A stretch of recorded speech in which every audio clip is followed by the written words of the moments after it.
Welcome to Sweet Life Beat Life. We hope this video helps. You begin by verifying 3 essentials: Business Manager access, an active ad account, and the website platform you'll tag. Create the pixel inside Events Manager now. Name it descriptively so you can find it later.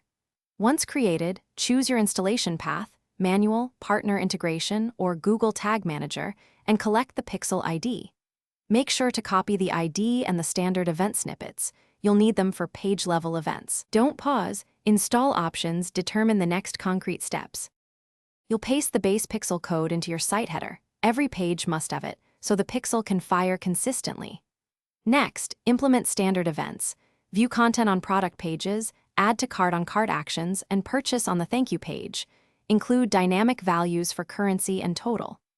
Once done, use Google Tag Manager if you need variable mapping, flexible triggers, or deduplication across server and browser events. Make sure to test with the Events Manager debug tool as you add each event.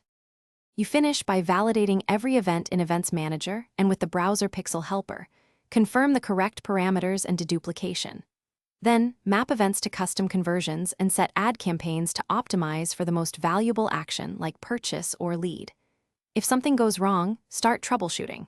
Check that the base code is in the site header, clear server and CDN caches, disable ad blockers, and verify no JS errors break firing. Once resolved, retest and resume campaign delivery. Thanks for watching.